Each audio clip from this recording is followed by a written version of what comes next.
VK Dutta sir हमारे साथ हैं यहाँ पर। कर्नल शैलेंद्र, मैं आपके साथ शुरुआत करना चाहूंगा क्योंकि सिचुएशंस जैसे हम यहाँ पर देख रहे हैं, एक तो सबसे बड़ा सवाल ये है कि अब आगे का रूट मैप क्या होगा शेख हसीना के लिए, क्योंकि सबसे पहले उन्होंने स्टेप लिया और लगातार ये भी कहा जा रहा है कि वो दिल्ली के संपर्क में थी कि आखिर ऐसी सिचुएशंस बन सकती हैं क्या, उनको पहले से इस तरह की कैलकुलेशंस हो गई थी? क्योंकि लास्ट 45 मिनट्स उन्हें दिए जाते हैं और एडजस्ट उन्हें कहा जाता है कि आप यहां से तुरंत निकल जाइए। जय हिंद, नमस्कार। ये बड़ी सीधी सीधी बात है कि शेख हसीना को इस तरह के इंडिकेटर्स जरूर रहे होंगे, इंटेलिजेंस जरूर रही होगी, आर्मी चीफ के तरफ से फीलिंग भी रही होगी, लेकिन वो सब इतनी तेजी से होगा ये शायद उन्होंने इमेजिन नहीं किया होगा, क्योंकि आर्मी भी उन्हें सिर्फ 45 मिनट देगी, उनको नेशन को एड्रेस करने के लिए कोई रिकॉर्डिंग भी नहीं करने देगी।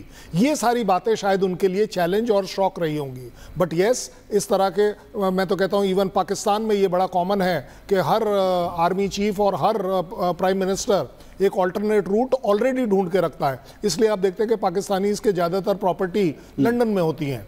इसी तरह यहाँ पर भी आप बड़े क्लैरिटी से देख सकते हैं कि शेख हसीना की फैमिली के काफ़ी रिलेटिव्स लंदन में है, वहाँ उनकी प्रॉपर्टीज़ भी हैं, but at the same time वो अब इंडिया में इसलिए टिकी हुई हैं क्योंकि इंडिया से लंदन जाने के जो रास्ते हैं उसके ऊपर उन्हीं के कुछ कंडीशंस हैं जो शायद अभी तक ब्रिटिशर्स ने एक्सेप्ट नहीं करी है या क्लियरेंस नहीं दी है। उस पॉइंट ऑफ व्यू से मैं ज़रूर कहता हूँ कि यस, वो अभी इंडिया में रुकी हुई हैं, बट मुझे नहीं लगता कि ये शेख हसीना के फेवर में होगा और इवन इंडिया के फेवर में होगा कि वो किसी भी तरह का असाइलम इंडिया में ले।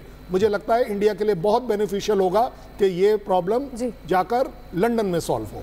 बिल्कुल, आप जो कह रहे हैं कि लंदन में जाकर ये प्रॉब्लम सॉल्व हो, हालांकि कब वो जाती हैं इस पर सबकी निगाहें, फिनलैंड को लेकर भी खबरें आ रही थी, देखते हैं क्या होगा। लेकिन मेजर दत्ता, ये आपसे समझना चाहेंगे, अभी जो बांग्लादेश में हालात है, जब हमने श्रीलंका में इसी तरह की कमोबेश स्थिति देखी थी तो स्टेबलाइज होने में उस देश को 2 से ढाई महीने सरकार बनने में ही लग गया था, उसके बाद राजपक्षाज की वापसी हो पाई थी।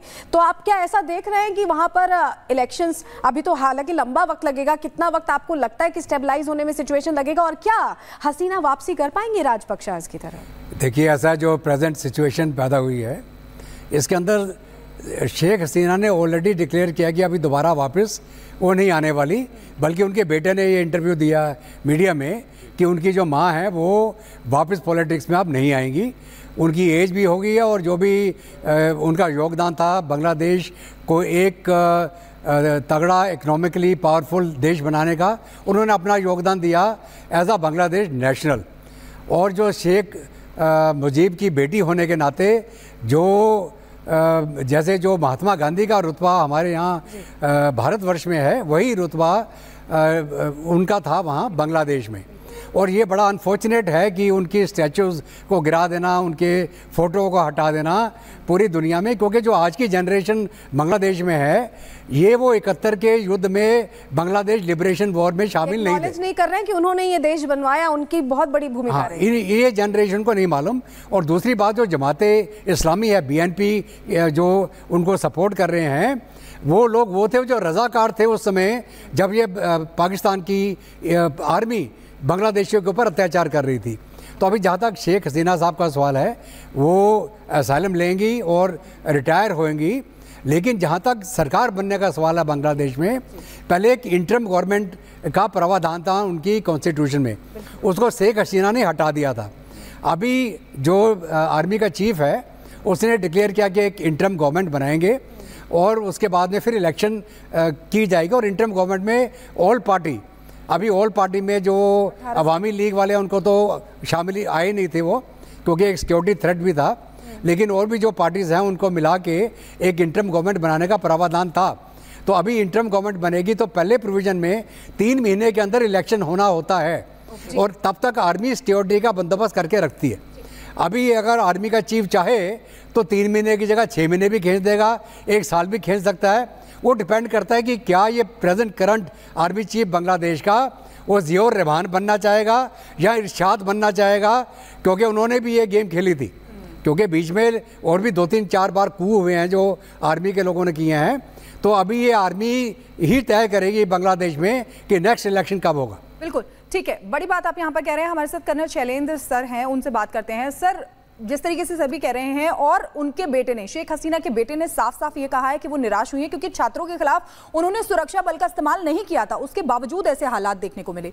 और जब से वो वहां से गई हैं उसके बाद बांग्लादेश के हालात और खराब हो रहे हैं। अमेरिका में भी जो बांग्लादेश कॉन्सुलेट है वहां पे भी हंगामा हो रहा है। आप देखिए दो तीन चीजें आप बड़ी क्लैरिटी से पढ़ सकते हैं। ये स्टूडेंट रिजर्वेशन प्रोटेस्ट नहीं रहा, ये अब एक मॉब बन गया है जिसका कहीं कोई एम नहीं है, कहीं कोई अचीवमेंट नहीं है, कहीं कोई उनकी डिमांड भी नहीं है। इस समय सिर्फ डिस्ट्रक्शन उनकी डिमांड है। जहां तक बात, आतंकियों को भी रिहा करा रहे हैं। मैं इसीलिए आ रहा हूं कि अगर आप 20 आतंकियों को छुड़वा लेते हैं, आप पुलिस स्टेशंस के ऊपर अटैक कर कर वहां से लोगों को छुड़वा रहे हैं, और साथ साथ आपको आईएसआई जैसा सपोर्ट है। जमायत किसकी है? Jamaat is as good as Pakistan. ये मैं नहीं कह रहा हूं, ये पाकिस्तान कहता है, ये बांग्लादेश कहता है कि ये उन्हीं की ऑर्गेनाइजेशन है, पूरी तरह से ओरिएंटेड है, फंडेड है, सपोर्टेड है बाय आईएसआई। तो कैसे हम मान लें कि ये एक स्टूडेंट प्रोटेस्ट है? और अगर स्टूडेंट प्रोटेस्ट है, एक सेकंड को थ्योरेटिकली, तो कल खत्म हो जाना चाहिए था। सर इसकी और बेहतर तरीके से हम बात करेंगे, क्योंकि ये अपने आप में बहुत बड़ा पर्सपेक्टिव है कि ये प्रोटेस्ट नहीं था, ये बैक्ड था बहुत सारे सोर्सेज की तरफ से। लेकिन बड़ी खबर पहले दर्शकों को बता दें, बड़ी खबर सूत्रों के हवाले से बड़ी जानकारी मिल रही है। बड़ी खबर ये कि हिंडन एयरफोर्स से C-130J जो है वो उड़ा है। बांग्लादेश की सेना का है दरअसल ये C-130J विमान, और आज सुबह 9 बजे जो है उड़ान यहां पर भरी गई है। विमान में कौन है इसकी जानकारी हालांकि फिलहाल सामने नहीं आई है। वही विमान आखिर कहां जा रहा है इसकी भी जानकारी अभी तक नहीं मिल पाई है। तो ये बड़ी खबर आपको बता रहे हैं। और क्या शेख हसीना भी इस विमान के अंदर थी, इसे भी लेकर संशय यहां पर बना हुआ है। तो बांग्लादेश की सेना का जो विमान है उसने उड़ान हिंडन एयरबेस से भरी है। आज सुबह 9 बजे प्लेन ने ये उड़ान यहां पर भरी है। लेकिन क्या शेख हसीना इसमें थी, इसे लेकर अभी भी सस्पेंस बना हुआ है। क्या शेख हसीना इसमें सवार थी, इसको लेकर अभी भी सवाल बना हुआ है कि क्या शेख हसीना भी इस विमान में थी। कर्नल शैलेंद्र हमारे पास लौट रहे, लेकिन एक और बड़ी जानकारी पहले दर्शकों के सामने रखते हैं। तो बड़ी खबर आपको बता दें, बांग्लादेश की एक और जेल पर दंगाइयों का हमला। सतखीरा में जेल पर दंगाइयों का हमले के बाद करीब 600 कैदी फरार हुए हैं। भीड़ ने जेल में तोड़फोड़ की, हंगामा किया। तख्तापलट के बाद भीड़ ने जेल को निशाना बनाया है। देखिए अभी आपको बता रहे थे, शेरपुर जेल जहां पर दंगाइयों ने हमला किया था और 500 कैदियों को रिहा कराया था वहां पर, जिसमें से 20 आतंकी भी थे। अब एक और जेल सतखीरा में जेल पर दंगाइयों की भीड़ ने हमला किया है। कर्नल शैलेंद्र हमारे साथ जुड़े हुए हैं और वीके दत्ता सर भी हमारे साथ हैं। सर आपके पास आना चाहेंगे शैलेंद्र सर कि अभी वही बात हम कर रहे थे कि किस तरीके से इनका मोटिव क्या है।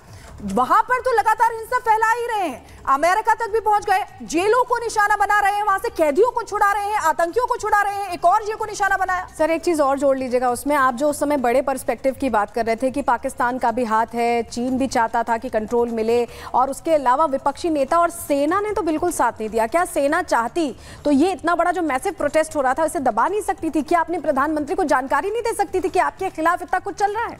अगर हम इस बात का सही आकलन करें तो आपको दिख जाएगा कि बिल्कुल क्लियर कट मोडस ऑपरेंडी की स्टैंप जो है वो आईएसआई वाली है।